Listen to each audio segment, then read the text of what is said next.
Hello and welcome to the IPMA-HR presentation of 9 steps to remove bias and promote diversity at every stage of the hiring process.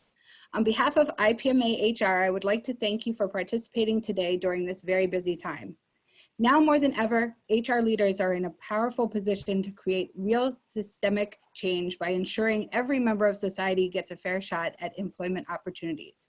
Thank you to NEOGOV for sponsoring today's webinar. Today we are joined by Mykesha Mack, Diversity and Inclusion Manager at NEOGOV, and Vincent Van Auker, Senior Enterprise Account Executive at NEOGOV.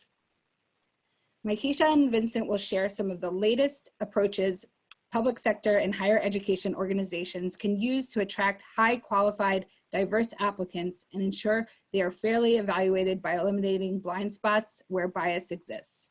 A few housekeeping items for today's webinar. We will all of the participants will be on mute. Please use the Q&A function at the bottom of your screen to submit questions throughout the presentation. We will address the questions at the end. This presentation will be recorded and will be available along with the slides on the IPMA-HR website under the library as soon as possible. This is a reminder that if you are IPMA, IPMA-CP, SCP certified, today's webinar provides you with 1 point towards certification. If you are not currently certified, you can visit IPMA-HR's website and learn more under Get Certified. We appreciate your feedback. The evaluation for the presentation is included in your registration package. Any questions that you have that we cannot get to today in the hour of time we have, we'll make sure we follow up with you. Thank you, Mykesha and Vincent, for being with us today. All right. What a phenomenal intro. Thank you, Jacqueline. Again, like Jacqueline said, my name is Mykesha Mack, and I'm excited, y'all. I'm excited. I want y'all to put your seatbelts on and get ready because we're going for a ride, a real good ride. And take some good notes, iPads, get your pens, whatever pad you got. Please definitely get that. And we're going to hop right into it. Okay, so if my clicker can work. All right, so what is today's goal? Today's goal is to equip you, HR, with the 9 ways to ultimately identify and remove bias during your hiring process. And this will actually just give you more diversity within your organization. So we're super excited to be with y'all today. You guys will hear the word y'all a lot because I like y'all. So we're super excited to equip y'all with the 9 ways to identify and remove bias during the hiring process that will ultimately give you more diversity within your organization. And I just want to say that we're honored to be with y'all today. We do not take it lightly, and we're looking forward to just equipping you and preparing you for just changing the future. You all are on the front lines. You're the firefighters, you're the doctors, you know, you're putting out those fires within your organization. So we look forward to equipping you all with the best information today. So with that said, we'll go ahead and get right started. All right, so what's the first thing that you want to do when you want to promote diversity within your workforce? You want to first evaluate every stage of your hiring process. And so before we get into the actual 9 steps, we want to walk you through the 6 stages of actually evaluating that you actually want to evaluate during your hiring process. So the 6 primary stages in the public sector hiring process is the applied stage, of course. And then we'll go through the eligible stage. And typically they're referred, interviewed, and then offered, and then of course they are hired. So we want you to take this information, and before you start applying it, we want you to really evaluate your information, your current stages, your current hiring process, evaluate your applied stage, eligible, referred, offered, and hired, and see where the bias lies. Okay, and so today we'll be talking about different steps that will apply to each and every stage, so you can take it back and really look at your current data and how you can make changes moving forward. Okay, so we're gonna hop into our first Did You Know? And I'm gonna pass it over to Vinny.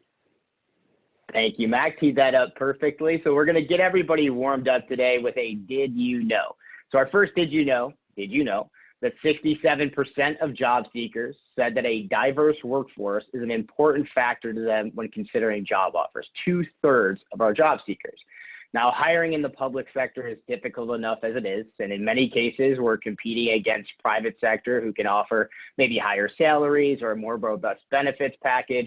It's a tough spot to fight for top talent. That said, we can take a much more controlled approach in creating a more attractive workplace. So with this statistic in mind, and in order to attract the most qualified candidates, we need to set high standards for the organization when it comes to diversity. Now, HR and hiring managers, the majority of you that are on this call, play an enormous role as they are often looked at as the leaders of diversity and inclusion within our workforce. And because of that, we need to make sure that we're removing bias within each steps of the hiring process that Mac just took us to. So let's kick it back to Mac and take a look at why a diverse workforce is indeed so important. Yes, thank you, Vinny. So I'm sure we can all name a lot of reasons why, a diverse workforce is beneficial. But the reasons that we've come up with today and what we found in our research is that basically when you have different backgrounds, y'all, when you have different experiences and different skill sets, it gives you these top 4 things. Having diverse backgrounds or different backgrounds within your organization gives you that competitive advantage that you're looking for. It also gives you the ability to broaden your talent pool because you have new sources of talent and broader ranges of skills. And then what I really like is that it also improves your communications and relationships with your customers, because your customers will come from diverse backgrounds. And in your case, your customers are your applicants, and they'll come from diverse backgrounds. They'll come from different places and have different experiences. So you want them to be able to see themselves within your organization. You want them to be able to identify and feel welcome when you have their race or, backgrounds, gender, ethnicities represented within your organization. And then last but not least, by having different backgrounds and skill sets, you also give yourself more innovation that will ultimately propel your organization forward. So it'll give you that competitive advantage, broaden your talent pool, improve your communication and relationship with your applicants, which is what you want, and then give you more innovation within your workforce. Okay, so we're going to move right into the 9 steps of removing bias and promoting diversity at every stage of the hiring process. So let's get right into it. Step 1. Hope y'all taking notes. Step 1, we want to identify gaps in the hiring process and set goals, similar to what we just talked about. So how do I identify gaps? Where do I identify my gaps or my weaknesses within the hiring process? So you want to look at the following areas and set goals for your organization. You want to say, okay, let me look at my applied stage. Let me look at my eligible stage, my referred stage, interviewed, offered, hired, and see, where is the bias? Where is the drop off? You want to just examine that. And when you examine it, then you want to create goals. We're going to give you questions and how you can identify these weaknesses and what will help you. But after you identify them, you want to then create goals moving forward and decide how your organization will measure the success of these goals. Okay, so we're going to give you an example. I'm going to shoot it back to Vinny, and he's going to give you an example of this information. Perfect. Thanks, Mac. And before we dive in too far, I think that it's pretty self-explanatory. The first step in tackling any project or strategic initiative is to assess where things stand right now. And what you're seeing here is test data that we created to show you a report of what the hiring process might look like. And you'll see in this example of range of ethnicities and the percentage of the candidate pool that each represents at varying steps. Now, there are some obvious inequalities right off the bat. You'll notice a major drop-off for Hispanic and Asian candidates between that referred and interviewed step. And those groups make up over 30% of the applicant pool, but less than 10% of them end up being the total hire. Now, at the same time, you'll notice that white candidates represented a larger percentage of total candidates as the steps progress. So using this data as an agency, we would want to investigate each step that Mac just took us through and identify just why is that happening. So keep this in mind, and we'll circle back later on at what this data might look like once we've addressed the 9 steps with Mac. Now, an important reminder real quick, your own data should be judged against your specific demographics and the makeup of your city or county, and you can use census data to analyze this further. Again, this is simply for test purposes. This type of analysis can be done manually, which can certainly be a cumbersome or tall task, and HCM technology like NEOGOV is built to make it a heck of a lot easier and evaluate your current state so we can use that data to make strategic changes moving forward. Mac, why don't we go ahead and take a deeper look at each of those steps to identify where things might have gone wrong for this report?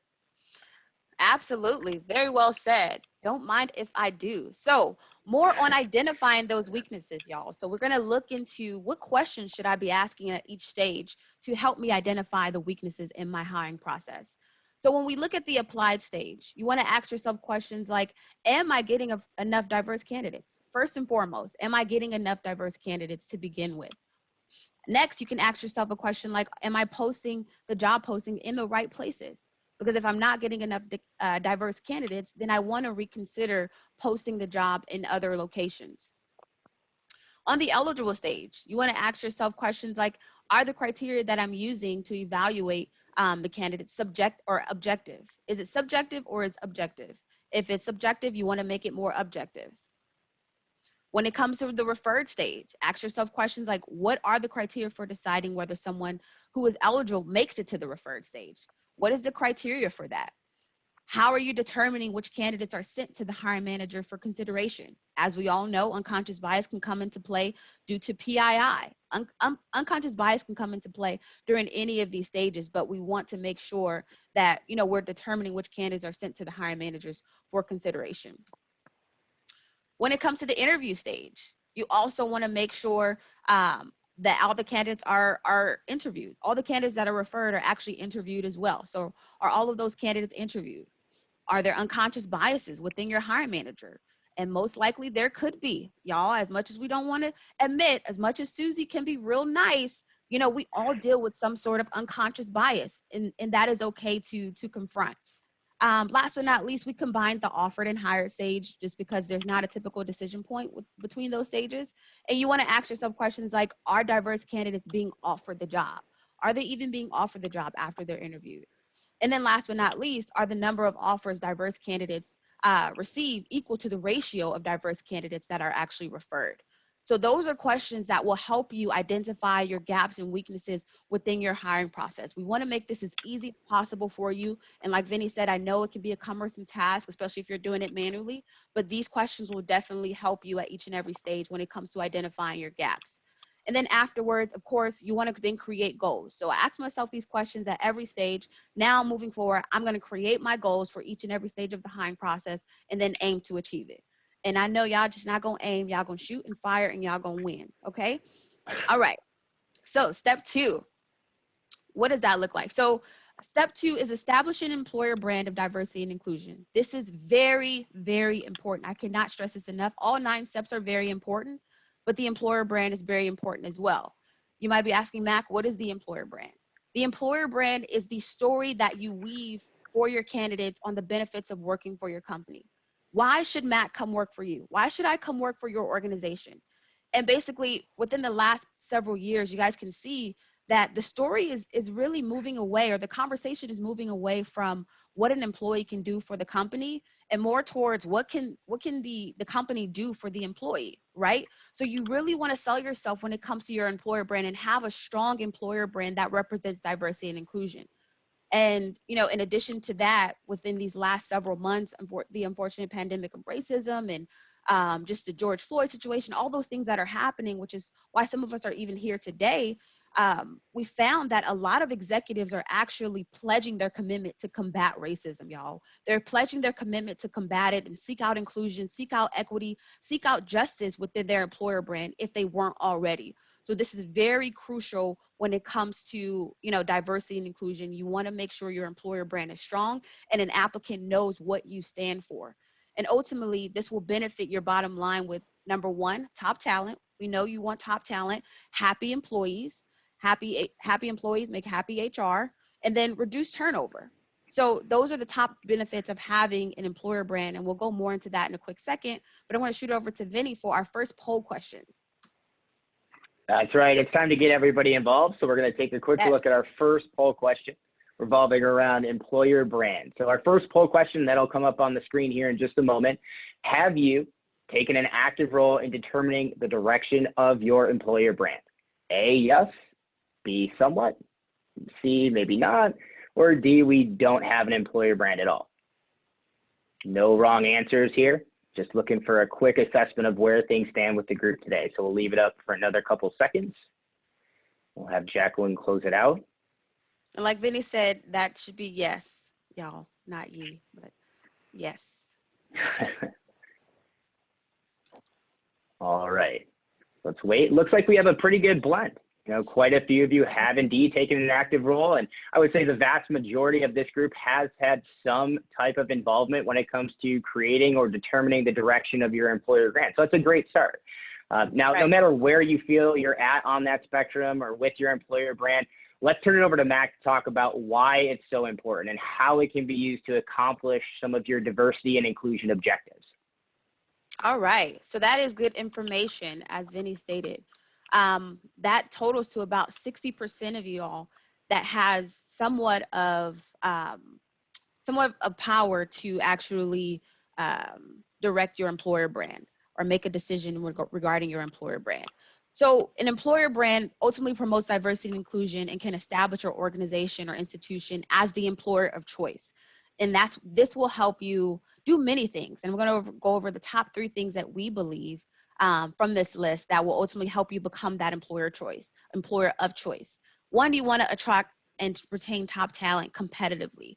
You want to also have your employees serve as ambassadors. I can tell you firsthand that if I work for your organization and I feel valued as an African-American female, I feel that my needs and my backgrounds are respected and they're heard.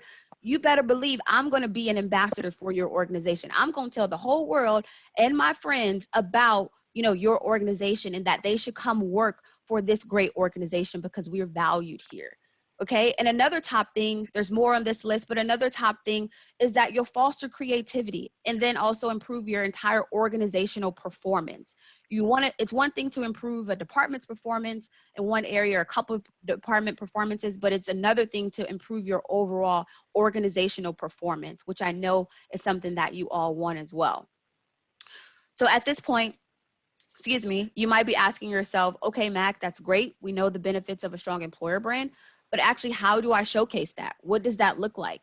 And I'm glad you asked. So we have a couple examples for you of how you can showcase an employer brand of diversity and inclusion. And as the diversity inclusion manager here at NEOGOV, these are actually some of the things we are doing. And we also took a survey of some of the things that other organizations are doing today to showcase their employer brand of diversity and inclusion. They do things like community involvement. What are you doing in your community? Are you doing anything in your community to showcase that to your potential applicants or your potential hires?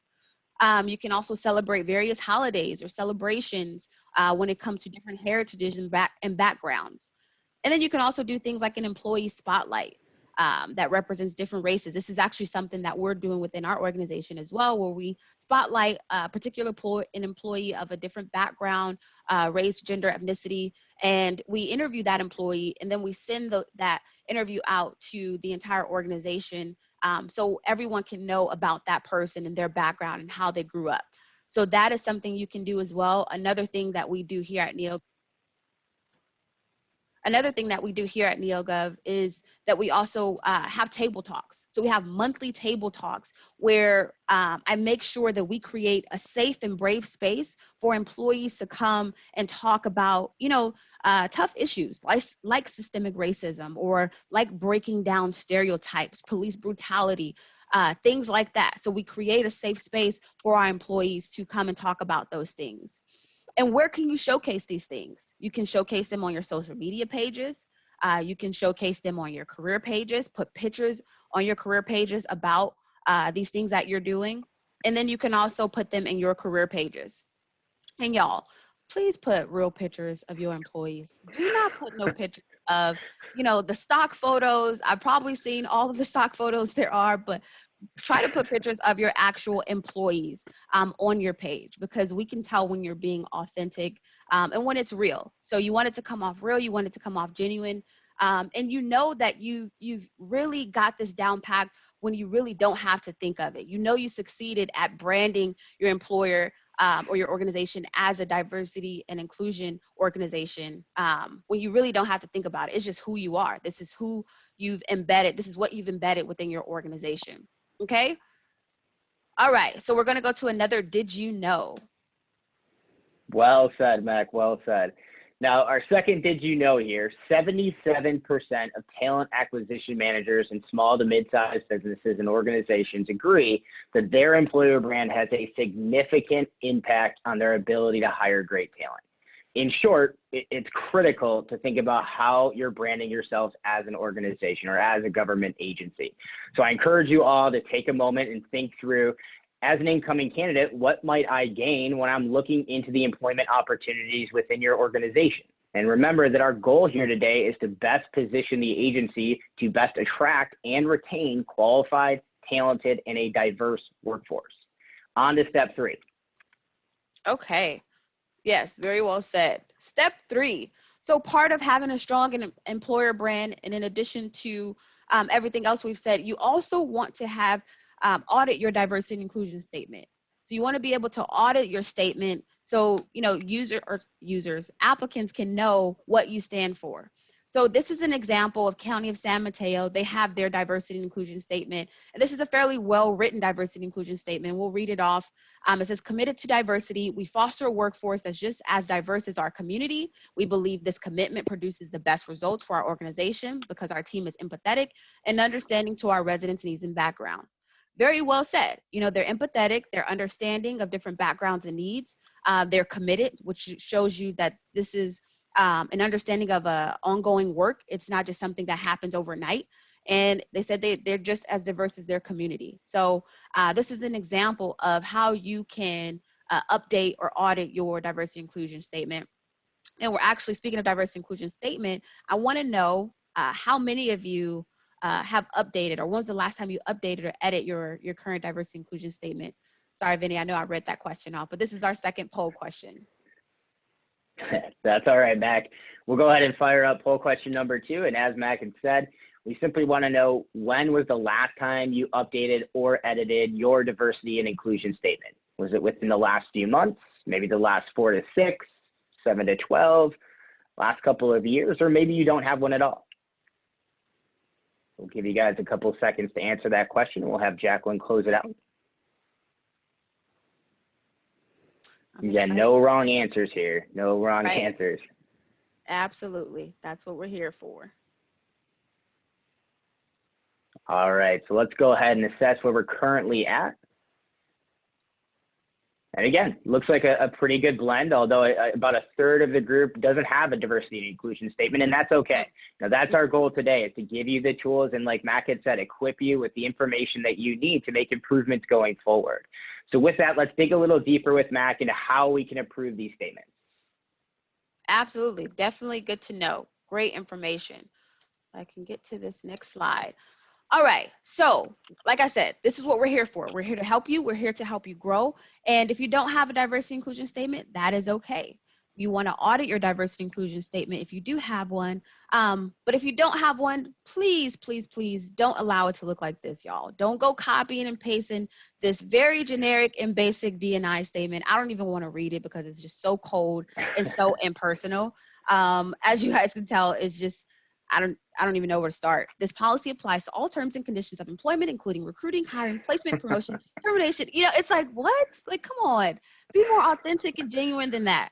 So we're going to show you all how to actually edit your diversity inclusion statement. We're going to hook you up today, okay? So what does it look like to edit? What do you want to consider when editing your diversity inclusion statement? I'm glad you asked. You want to consider things like tone. And you want to consider things like tone because unlike the last diversity inclusion statement that we just read that was very generic, you want it to be warm and you want it to be inviting. Obviously not too warm because you still want to be professional, but you still want it to be inviting, and you want to let your applicants and potential hires know that you have personality, you have character. And then also something you want to consider is the length of it.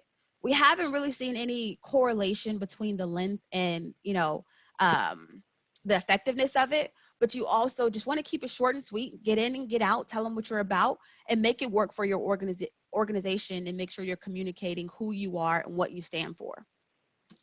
Next thing you want to understand is that you want to make sure you're using it and where you're using it. So your usage, where are you putting your diversity inclusion statement? Wherever you have it, whether it's your home page, whether it's your career pages, whether it's your About Us pages, you want to make sure that it's front and center.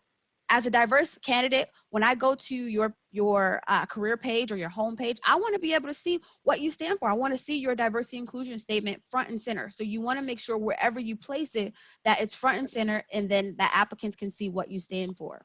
And then last but not least, you want to keep it real. You want to be authentic. You want to be who your organization is, representing you as your organization, okay? Whether you focus on how diversity is proven to, foster greater innovation, the benefits and collaboration of having people from different backgrounds, you just want to keep it authentic, and you want to speak your most qualified diverse candidate's language. This is how you speak our language. As a diverse, top quality candidate, you're speaking my language when I read your diversity inclusion statement, okay? So they give applicants a sense of your organization's culture and principles, and they draw them in. So it is very important to not only have a diversity inclusion statement, but update it. Okay, another did you know? Couldn't agree more with you, Mac. And time for our next did you know? So to bring some of the validity to what Mac just explained, over 2/3 of all job seekers said that the contents of that diversity and inclusion statement mattered when they're applying for jobs. And this certainly ties back to the employer brand conversation that we began with. And in speaking myself with government agencies on a day-to-day basis of all shapes and sizes all over the country, I can tell you firsthand that these statements are imperative to those I connect with on a day-to-day or on a regular basis. And it helps really convey, like Mac had said, who you are as an agency. And oftentimes this is even before you've had a chance or an opportunity to speak with a candidate. So think to yourselves again, what impression might someone have when reading through your diversity and inclusion statement from the get-go? Now let's take a quick look at what a strong statement might look like. Oh yeah. Y'all, I think I'm gonna have to go work for Minnesota Judicial Branch right now, because we're gonna show you their diversity and inclusion statement, and it is off the chain, bomb.com. So Minnesota Judicial Branch, I'm gonna read this fantabulously because, listen, we are committed to providing fair and equal access to justice. Okay, if you share the same commitment, desire a meaningful career serving the public, and want the opportunity to make a difference for your community, consider a career with us. We celebrate and are committed to the principles of diversity and inclusion, and actively seek and encourage applications from persons with diverse backgrounds and characteristics. Y'all, if they didn't do that, I don't know who did. I might have to work for them, and I already got a job. I might have to go work for Minnesota Judicial Branch, because this is what you should represent as an organization. When someone reads, especially not just someone, but when a diverse applicant, Black, Hispanic, whoever applicant reads this statement, they're drawn in, because this organization is committed to the principles of diversity and inclusion. It says that we actively seek and encourage applications from persons with diverse backgrounds and characteristics. So we want to take notes from Minnesota Judicial Branch and have something similar to this. Don't go copying and pasting, y'all, but definitely take notes from this, and know that this is what a great diversity and inclusion statement looks like. Okay, so that said, we're going to go ahead and move into step 4. I hope this information is very helpful. Step 4, craft job postings that appeal to all types of audiences. And with that, we found an actual statistic or a stat that says studies show that while men are likely to apply to jobs for which they only meet about 60% of the qualifications for, women, we're actually likely to hesitate unless we meet about 100% of the listed requirements. And I don't know about y'all, but I resonated with that as a woman. I'm like, yes, that's about true. So to help you all with that, we want to give you some tips on how to speak to all types of audiences, including men and women. So you want to use gender neutral language. And I'm sure y'all are HR, so you know this. You want to use gender neutral language. You want to stick to the must-have of the applications or the qualifications. If it's, you prefer someone with the MBA, you don't have to put that in the job description. You can just put what you're actually looking for and what's required for the position. Avoid using jargon and abbreviations. And then once again, definitely always emphasize your commitment to diversity and inclusion. And then consider calling out a few of your, benefits. If you have childcare subsidies, if you have 401k matching, whatever you have at your organization that sets you apart from others, put that in your job postings as well. And then you also want to just get easy wins. Incorporate easy changes, like changing he, she to they. Whenever you use fireman, use firefighter. Instead of saying years of experience, just say proven experience. And then instead of saying physically fit, because that's, very subjective, you want to say things like describe, or you want to describe the actual physical requirement of that position. And if you have a diversity and inclusion group that meets regularly, put that in your job description, put that in your organization's info. And then of course, don't use words like assertive or dominant or best of the best, because it could skew more to, male stereotypes. So those are some quick top tips on how you can speak to all different types of audiences and change certain language within your job posting. And if you're using, platforms like NEOGOV that use Textio, we actually use Textio within our platform that will help you identify and eliminate biased words within your job descriptions. So that's super helpful as well. All right, moving right along to step 5.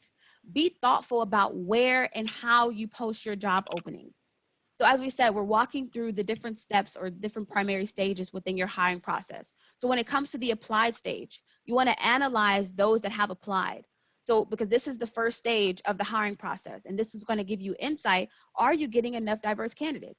So for example, if you notice you're getting fewer diverse candidates to begin with, you could speak to a problem and where your jobs are being posted. Maybe a structural change needs to be made. Maybe a job posting description change needs to be made. You need to change, have better benefits or have better hours for that position. So you just really want to experiment with different job boards. If you find that you're not getting enough diverse candidates, you want to do something different. You want to actually place the job where diverse candidates are. If everybody's online right now and virtual, maybe try looking, for posting your jobs like on HBCU websites, things like that. So try posting your job at different locations if you find that you're just not getting enough diverse candidates. And remember to track, where you're getting your diverse candidates as well. So if you find that you are getting quite a few diverse candidates, where they're coming from. So think about things like that and consider structural changes within your posting and within your actual organization. Okay, not a did you know, but a quote. Not a did you know, but you're spot on, Mac. And the goal that we continue to come back to today is improvement, which happens through change. And this is a quote I'm sure you've all seen in the past and certainly applies to the mission that we're talking about here this afternoon. And I'll read it simply, but the definition of insanity is doing the same thing over and over again, but expecting different results. Now, if you're sitting there as an agency and you've decided to aggressively address diversity and inclusion within the organization, fantastic first step. But we can't just keep doing what we've done before in terms of where and how we post jobs, how we interview candidates, and so forth, if the diversity data isn't showing the ideal results. So the consensus we've built thus far continues. We're in a critical time as a society where we need to evaluate where we stand today and what adjustments need to be made to improve moving forward. We may not be able to change the world overnight, but we can certainly have a positive impact on our communities immediately. So on to step 6, Mac. Absolutely. Very well said. All right. Step 6. So we want to diversify your hiring committee. This is very important as well. So when considering including members of your hiring committee, you want to have members that represent different ages, different cultures, different beliefs and genders and strengths and things like that. And the importance of this, obviously, there are a lot of benefits, but you want to make sure your hiring committee is also educated on the importance of diversity within your workforce. So they should be aware of things like hiring goals. What are your actual hiring goals when it comes to diversity and inclusion? Your hiring managers should know this. Also, they should be aware of the current demographic of departments and the organization as a whole. They should be aware of, how other ethnicities, races, genders, backgrounds are represented within other departments. And then also, they should be aware of their own unconscious bias. If they have any unconscious bias, which most likely they do, they should be aware of that and be able to, address that as well. Establishing a diverse hiring committee. We want to help you. So you want to consider things when you're establishing a diverse hiring committee. You want to consider asking yourself questions like, are we representative of various diverse departments within your organization? Or are your hiring committee members just coming from one or two specific departments? If so, you want to consider them being pulled from various diverse departments within your entire organization and not just one or two. You also want to have members that have worked on projects related to diversity and inclusion, because this is going to open their eyes to certain things. Some things we just don't realize because we're just not in certain people's shoes. So you want to make sure they've at least worked on different diversity and inclusion projects, or even receive diversity and inclusion training? And last but not least, are minority groups represented in your committee? So that is something you also want to consider, minority groups being represented within your hiring committee. Okay, so I hope that's helpful. We're going to move on to step 7, which is also helpful as well when it comes to your hiring committee. It is blinding the application process to limit implicit bias. I'm sure we've all heard of it. Yes, some of you are probably already blinding information, but I'm going to go into why it's important. So we actually did a study, or not we, Harvard Business School did a study, and we found that Black and Asian candidates who changed their names on their resumes received a 25% and 21% increase in callbacks, respectively, for whitewashed resumes. And in addition to that, y'all, check this out. There was a study by the National Bureau of Economic Research that was titled, "Are Emily and Greg More Employable Than Lakeisha and Jamal?" And they found that candidates with more white-sounding names over Black-sounding names were twice as likely to get callbacks. And this has led, according to Harvard Business School, has led to, a huge uptick in just the minority community or candidates feeling like they have to actually change their names to get callbacks. And I can tell y'all firsthand, listen, my name is Mikeisha. If that don't represent a sister, I don't know what does. And so I can't change that name. And even my middle name is also with an Isha. So I don't know. I just have to put my name. And I don't know how many callbacks I have not received, because I didn't get a call back. But I was compelled or tempted, if I could change my name, I'm like, what would I change it to? Why my mama had to give me this name, but I've learned to love it, and that's okay.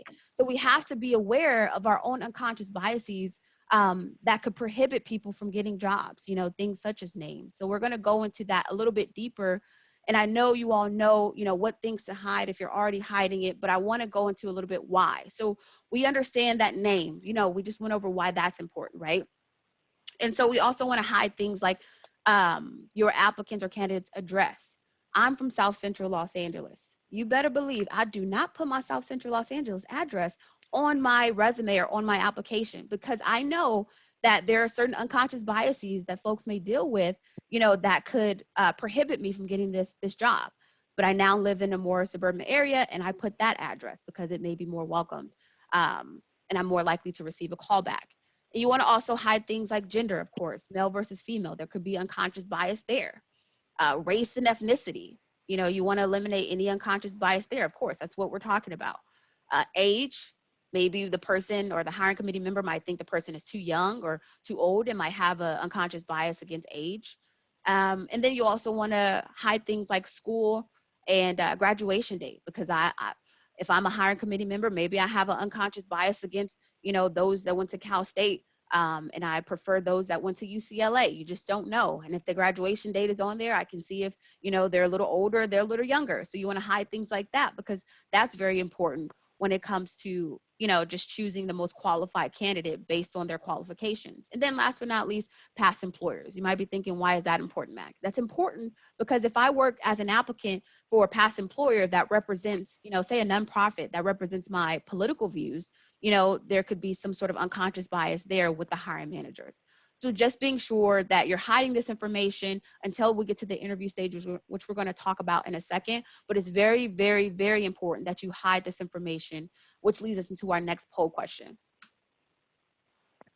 Perfect segue there, Mac. And I think blinding PII is something that comes up quite often, if not in all discussions that I have on a regular basis, whether it be with agency leaders or personnel teams. And fairness and equality is ultimately the goal. Right, so let's assess with the group today. Again, no wrong answers, but we want to know if you currently do blind PII in your recruitment process. Whether you do, maybe you don't, or maybe you blind some of the information that Mac just took us through, but not all of it. So I'll give you a couple of seconds to think about that. So a couple of questions in the question pane. Looks like some of you are doing this already, so I imagine it should be, again, another pretty good blend of answers. Give it another second, and we'll have Jacqueline close it out so we can take a look at the results. All right, so as expected, certainly some of us are blinding some information, but maybe not all. About half of the group, though, is not currently blinding PII. And it can certainly be, again, a cumbersome task. A lot of this information is voluntary, and it's hard to elicit enough of it to even blind it in the first place. Again, our goal today is just to give you the input that you might need to help employ those strategies and make things a little bit more fair before we get into that interview, selection, and hiring phase. Now, Right. A lot of recruitment happens even before you've had a chance to interview or see the candidate, quite honestly. So it really makes and enforces the fact that blinding PII is just simply so critical if you really need a balanced and diverse candidate pool. So Matt, can you show us which steps this really comes into play, just to give the audience a visual? Absolutely, absolutely. So now we're going to move into more of the interviewed, offered, and hired part of the process, or part of your hiring process. So blinding PII can eliminate bias in those first 3 stages of the hiring process. But what about the latter 3 stages? What about those stages? I'm glad you asked. So we're going to go into now, what does that look like for the interview process and after that? So what we've suggested is that you break down your interview processes into 2 different steps. So you break up the interview stage of the hiring process to ultimately ensure that you're doing everything to eliminate that bias during the phase. So here we break it up into the pre-interview. And the top 3 things that we suggest in the pre-interview process is to, 1, make sure your hiring committee understands your organization's commitment to diversity and has gone through some sort of diversity and inclusion training. This is very, very important. Step 2, you also want to make sure that you're implementing some sort of rating matrix so that the candidates aren't rated subjectively and it's more objective. Give your hiring committee the criteria that they need to evaluate the candidates, and so that it could be a more objective rating, and they're rated based on their qualifications and not if they got cute shoes or not what their background is, things like that. That is extremely important as well. And then last but not least, step 3, prepare your hiring committee with a specific set of questions. If they're already prepared with a specific set of questions, they're less likely to venture off and go into things about their preferences and things like that. Okay? All right. Post-interview. So the post-interview process, you want to leave plenty of room. The number one thing, leave room, y'all, for the hiring committee to make honest and not so rushed decision. And this was actually found from the LA County Guide on promoting gender equality in the recruitment and hiring process. So you want to make sure you leave time so it doesn't leave your hiring managers to making some sort of rush, potentially biased decision. You know, if we feel rushed as a hiring committee, then they'll be less likely or more likely to make a biased decision off of something, you know, that they felt was great about the candidate and less likely about their qualifications. Okay. And then next, about the post-interview process, you want to have a hiring committee revisit, you know, and review the key points of their bias training. It's very important that they go through this process before, that they review the key points and the importance of diversity and inclusion before and after. So it's always in the forefront of their mind, because unconscious bias plays a huge part in the way we process and the way your hiring managers make decisions, believe it or not. All right, so step 9. So it's time to bring it on in, y'all. I promise we almost there. We're coming in for a landing. It is time for step 9. So we want you to re-examine applicant to hire rates for diversity biases. So we want you to find out, where's the bias? Where's that bias actually lying? Is it the applied stage? Is it the eligible, referred, interviewed, offered? And you want to be able to examine things like the hiring funnel at different stages of the hiring process. Analyze your hiring funnel and then ask yourself, like, are diverse candidates falling off at a certain point? Where are they falling off? Are they falling off when they're referred, or they're falling off prior to that? And then you want to ask yourself or suggest that if there is a bias, figure out where it exists and let's make changes. Let's make changes and move forward. And keep in mind that these changes won't happen overnight. You make little improvements and that is still progress. So you want to re-examine every stage of the hiring process and figure out where the bias is and make changes to that process. And we're going to go over another chart, as we did before in the beginning, and show you what your funnel should look like, or what your data should look like. Exactly. And just drawing back on that graph that we had shared towards the beginning of our presentation, where we saw a fairly diverse applicant pool, but you had certain groups that would drop off as we moved along the hiring process. And what you see here, we see more candidates from each ethnicity, making it all the way through the hiring process at the same rates they were applying at. So again, this is not something that's going to happen overnight, but incorporating the strategies that Mac has taken us through today will go a long way towards improved fairness, equality, and balance among each of those spectrums. So let's summarize our key takeaways. All right. Number one, we're going to identify gaps within the hiring process. Right? We talked about that throughout our conversation. We need to understand how we're doing currently in order to establish our strategy moving forward. Number two, we need to establish our employer brand. And we talked about the importance of that in supporting diversity and inclusion. Number three, we need to audit and improve that statement, which supports our brand and attracts diverse talent. Number four, we want to make sure our job postings appeal to all audiences and really cast a wide and diverse net. Number five, we want to be thoughtful about where and how we post jobs. Now, all of these will help in those early stages of recruitment, helping to attract a more diversified and qualified talent pool. Number six, we're going to diversify your hiring committee and those involved in decision-making. Number seven, we want to blind the application process as much as we can, protecting the integrity of the hiring process as a whole. Number eight, we're going to structure the interview process appropriately. And lastly, we need to re-examine applicant to hire rates. I cannot stress the importance of data enough. It's critical to assess for continuous improvement moving forward. Now, all of which will help to maintain inclusion throughout the interview and hiring processes and build a more diverse workforce. I believe that we have one final thought from Mac before we finish up with Q&A. All right, very well said. I hope you all were able to get those key takeaway points. But I really want to stress that you have the power to make a meaningful impact. I'm not sure why each and every one of you got into HR in the first place. Maybe it found you, you found it. For whatever reason, I'm sure you enjoy dealing with people. You enjoy solving problems. You enjoy being the go-to person. And you have the power to really make a meaningful impact. When I got into diversity inclusion, I was like, I'm not sure how this is going to work, but the work is phenomenal. It's not a work that is, like we talked about, it's an overnight thing that you're going to see changes immediately tomorrow, but the slow but little progress is still progress. So making a commitment to change, the power is really in y'all's hands. It doesn't end with HR. The diversity inclusion, fight or plight doesn't end with your HR recruiter, but it does start with you. It starts right here. So I want you all to know, that you have the power to really make a meaningful impact. We hope you're able to take this information and go apply it, go apply it to your organizations. And so, yeah, I hope this is helpful for you all. You're in this powerful position for a reason. You're in your job for a reason. And I know that you're going to kill it. You're going to kill the game. You're going to take this information and you're going to restructure your whole organization. And it's going to be that much better. Okay. And you'll become that employer of choice. So I believe we have a few minutes for questions, and we'll open it up for a few questions.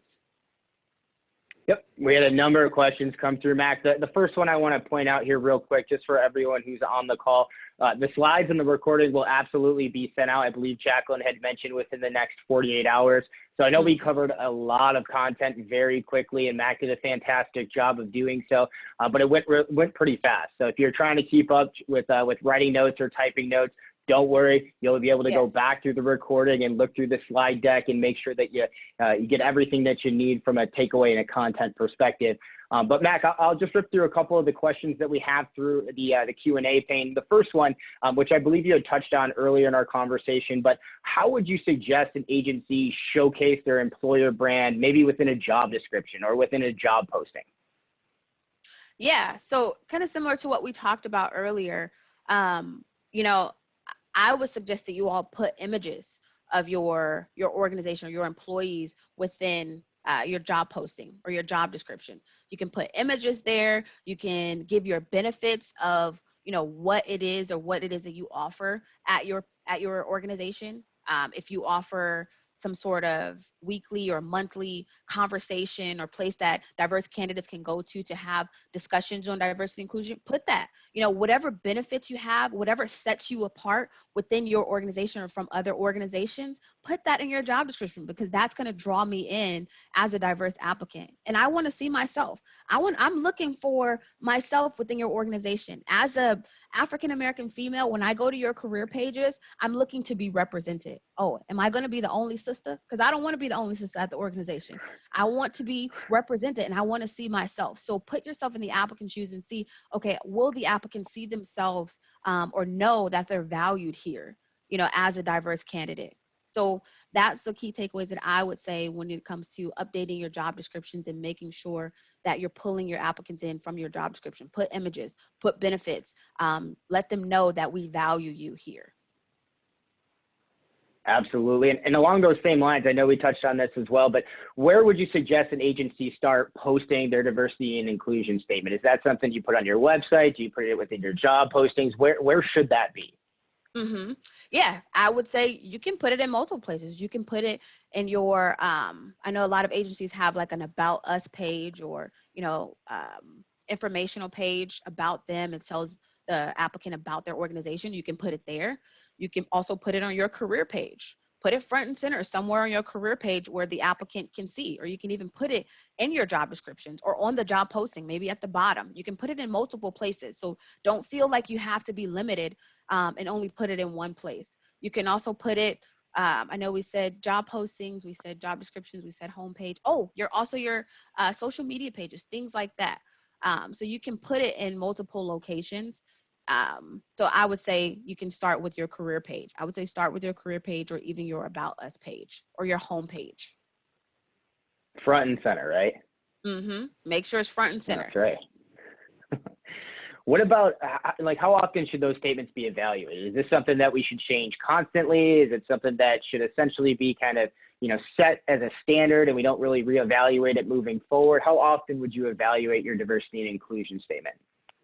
Yeah, good question. So I would say evaluate it at least once every, you know, quarter, if not once every 6 months. You know, it doesn't have to be extremely often. You don't have to go every day checking it. Should I update it now? Should I put this in it now? No, you can update it every once in a while, once a quarter, check it out, seeing, you know, because once you update it, y'all, once you update it, you'll notice, or you should notice at least a slight difference when it comes to getting more diverse candidates, because you're letting the applicants know, hey, this is what we value. We value you. We value diversity and inclusion. So if you're not seeing changes, I would say that's when you can consider evaluating it more often.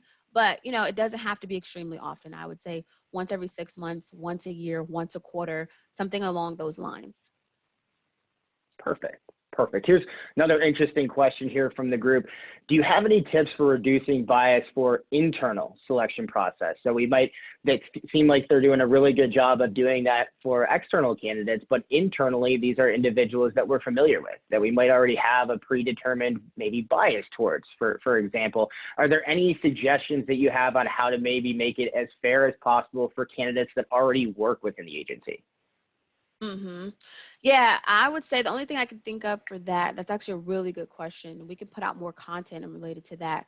But the immediate thought that I think of is maybe consider restructuring the hiring committee when it comes to promoting certain candidates or internal candidates, because, you know, obviously they're familiar with certain employees. Your hiring committee may already be maybe they have issues with that employer. Maybe they don't. Maybe they really like them. So in order to eliminate those biases, I would be sure to have like an internal committee that maybe deals with more internal hiring, that's less familiar with that person or the internal folks. Great But we point. can put more Great point. content. We can definitely put more content out there related to that. I think that's a great point. Freya's on the line, so she's listening as well. I'm sure she's taken plenty of notes, and Yeah. I would piggyback on that. We've got a lot of questions in the questions pane about NEOGOV specifically, so I won't dive into too much detail. But technology like NEOGOV certainly has the functionality to blind PII, and whether that's an external candidate or an internal candidate, from that initial applicant pool to a referred list that ultimately gets into the hands of our hiring manager, that's certainly a function that can be turned on. And as Mac had alluded to earlier in our conversation, we want to make sure that a lot of those key PII elements are hidden to make it, the hiring process as fair as we possibly can. The last question that I have here is how might we be able to get relevant data within the hiring process? And I'll take that one too. I know Mac had mentioned this, myself as well, as we were going through some of the graphs of the test data that we had put together, trying to compile a lot of that information. A lot of it is voluntary based. So the more that we can encourage candidates to provide that information, and when we blind it within the system, the more likely that they're going to be to voluntarily provide us with demographic or personally identifiable information. And now once we have that, we can certainly compile reports or create a spreadsheet. I'm a big Excel guy, so I know all about what that's like. But systematic technology like NEOGOV is designed to give you the output and the reports automatically, right? Essentially instantaneously. So we can use that and segment the data to identify where the biggest gaps are within the inclusion process that we have in place right now, and where do we need to make strategic changes. I cannot stress data enough in utilizing that to make the changes that we feel are most imperative and important to reach those diversity and inclusion goals that we've talked about throughout our conversation. So if we didn't have time to get to your questions today, I know we're running a little bit short here. We covered a ton of great information. Feel free to continue posting them within the Q&A because we'll get back to those, as many of them as we can within the takeaways from today's conversation. I want to take a moment just to let you know that if you want to learn more about how technology can help, I just talked a little bit about the data element. You can certainly feel free to contact me directly, and my direct contact information as well as my Keisha's is going to be included in the distribution of today's session, as I mentioned, which will be out sometime within the next 24 to 48 hours. But with that, we're going to kick it back over to Jacqueline to close us out. Yes. Thank you, Vinny. I was going to say also, yes, I hope you all enjoyed it today. Thank you for staying on as long as you did. I appreciate you. We know that you're going to take this information. Feel free, like Vinny said, to connect with us on LinkedIn. Tell us how this information has helped you. I also am a speaker. So if you would like to see me speak at your organization, or if you like to boogie, I love to dance. If you didn't see my bio, I do corporate fitness classes. So definitely connect with us, connect with us, connect with us. We appreciate you all. And follow us, of course, on LinkedIn, Facebook, Twitter, and we'll go ahead and, like Vinny said, kick it back to Jacqueline. Wonderful. Well, thank you so much, Keisha and Vincent, for sponsoring today's webinar presentation. I know we had an overwhelming response, and we are excited to bring all of some of your folks and IPMA-HR folks together on this. We did reach capacity today, so my apologies if there was those that could not view live, but as Vincent said, we will have the slides and the presentation available to you very shortly. As a reminder, they will be on the webinar library page of the IPMA-HR website. We understand that these are very stressful and unusual times for you all. Thank you for your participation. IPMA-HR is here to continue to support our members, and as this coronavirus situation evolves, we're very appreciative of your participation, and we're committed to being an ongoing source of information, resources, and networking for the public sector HR community. If you'd like what you've heard today, please visit our website and join us at IPMA-HR. Thank you for your participation. Thank you, Mike, Keisha, and Vincent. And this will close out today's presentation. Be safe and well, everyone. Thank you.